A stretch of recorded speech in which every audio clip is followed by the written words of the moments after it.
ఇక్కడ మీరు చూస్తున్న ఈ యొక్క దృశ్యాన్ని మా పాలివారు నా యొక్క పారుగోడను కూల్చేయడం జరిగింది సార్.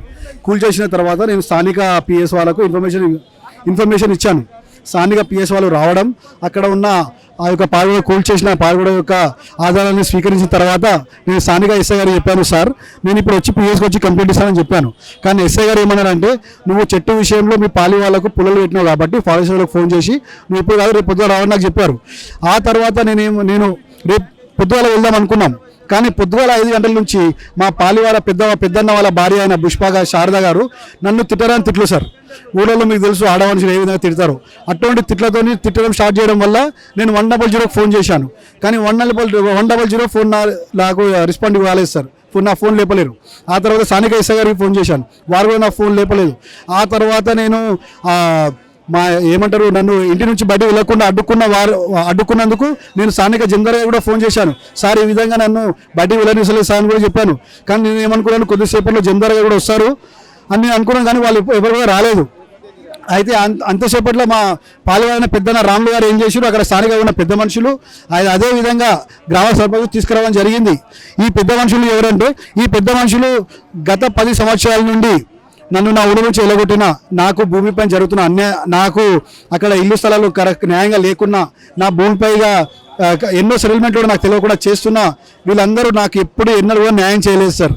వీళ్ళకి ఎన్నో న్యాయం కోరినాం కానీ వాళ్ళు ఎప్పుడు నాకు న్యాయం చేయలేదు. అయినా వారు వచ్చినందుకు పెద్దవాళ్ళు కాబట్టి గౌరవించడం మన బాధ్యత కాబట్టి వాళ్ళు వచ్చినందుకు మీరు పాలి వాళ్ళకి ఏ న్యాయం అవుతుందో అదే న్యాయం చేయమని చెప్పినాం సార్. కానీ షేర్ సందు విషయంలో కానీ ఇల్లు స్థలాల విషయంలో కానీ నాకు ఎటువంటి న్యాయం చేయకుండా వెళ్ళిపోయారు.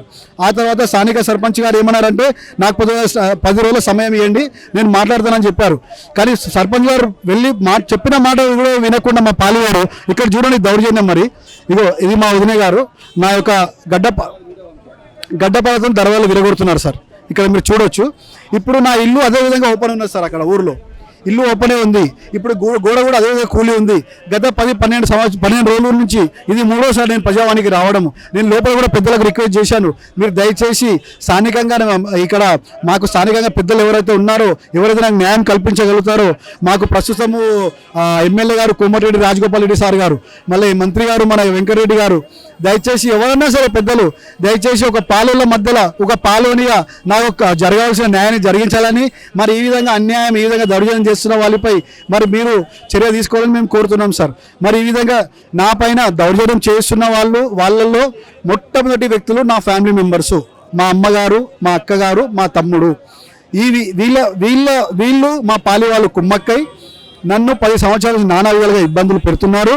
మరి మా పాలివారు బంధువులు అయితే ఈ నానా ఇబ్బందులు పెడుతున్నప్పుడు నేను ప్రతిసారి వెళ్ళి ఏ పెద్ద మనిషి దగ్గర వెళ్ళినా కూడా వాళ్ళు ఒకటే మాట, మీ పాలి వాళ్ళు మా మాట వినరు, మేము వాళ్ళకు చెప్పలేము, మేము ఇదే మాట నాకు ఇచ్చారు. కానీ ఈ విధంగా గత 10 సంవత్సరాలుగా నన్ను అన్యాయానికి బలి చేసిరు.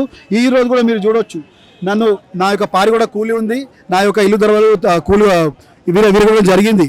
ఇది సార్ షేర్ సందు విషయంలో వాళ్ళు 12 రూమ్ల స్థలం తీసుకున్నారు సార్. 12-13 రూమ్ల స్థలము. మాకు 13 రూమ్ల స్థలం రావాలి. ఆ స్థలం రాకముందే మేము మా నాన్న ఇంట్లో చిన్నవాడు కనుక చిన్నవానికి ఏం చేస్తారు, తల్లిదండ్రులు ఉన్న స్థలాన్ని ఇవ్వడం జరుగుతుంది. ఆ తల్లిదండ్రుల స్థలంలో అక్కడ నేను ఇల్లు కట్టుకోవడం జరిగింది. ఆ ఇల్లు కూడా కేవలం 6 రూమ్ల స్థలం మాత్రమే ఉంది. ఆ 6 రూమ్ల స్థలం కూడా ఇది మా దాంట్లోకి నువ్వు కట్టినావు అనేసి గోడ కూల్చడము, నాపై ఈ యొక్క దర్వాజాలు విరగొట్టడము. అంతేకాకుండా భూమి విషయాలలో కూడా వచ్చే ప్రతి బెనిఫిట్స్ కూడా మీరు చూడవచ్చు. ఇక్కడ పుష్పగా లక్ష్మయ్య గారు, ఇక్కడ నా సంతకం లేదు సార్. ఇక్కడ ఇప్పుడు నేను ఇంటికి పెద్ద మనిషిని, నేను ఊర్లోనే ఉంటున్నాను. ఈ పుష్పగా వారు అందరు కలిసి వెళ్ళారు. కానీ ఎవ్వరు కూడా నాకు చెప్పకుండా 3 లక్షల రూపాయలు తెచ్చుకోవడం జరిగింది. నా వాటా నాకు ఇవ్వకుండా. మరి అదే సర్వే నెంబర్లో కనీసం ఒక 11 గుంటల భూమి మాకు వస్తుంది సార్.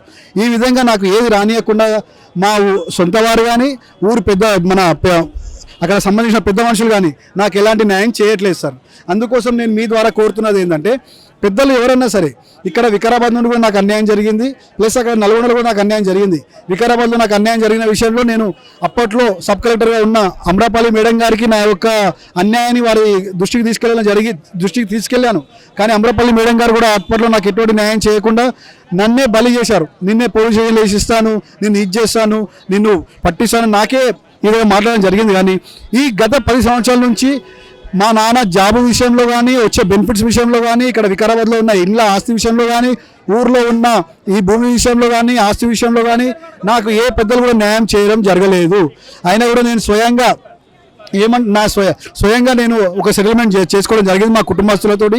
ఆ సెటిల్మెంట్ ద్వారా కూడా వాళ్ళ మాట మీద ఉండకుండా వాళ్ళు మా పాలెలు కుమ్మక్కై వీరందరూ నాకు టైం టు టైం సమయానికి ఏదో ఒకటి నా పైకి ఈ విధంగా చూడండి ఇక్కడ కూడా డబ్బులు తీసేసుకున్నారు, నా పారు కూడా విలగొట్టారు. నా యొక్క ఈ రోజు నేను వెళ్ళలేదు, మొన్న మంగళవారం రోజు వెళ్ళాను, తర్వాత శుక్రవారం కూడా వెళ్ళాను, ఈరోజు మళ్ళీ తిరిగి వచ్చాను. మళ్ళీ తిరిగి నా యొక్క ఆదరణ చెప్పుకోవడానికి నేను మళ్ళీ వచ్చాను. కానీ లోపలికి వెళ్ళకముందు మీ యొక్క మీడియా ద్వారా దయచేసి పెద్దలు ఎవరన్నా సరే వికారాబాద్లో జరుగుతున్న అన్యాయం కానీ ఇక్కడ మా సొంత ఊళ్ళో జరుగుతున్న అన్యాయం కానీ మరి అన్యాయానికి ఎవరైతే కారకులు ఉన్నారో వాళ్ళందరినీ పైన చర్య తీసుకొని నాకు న్యాయం చేయాలని నేను కోరుతున్నాను.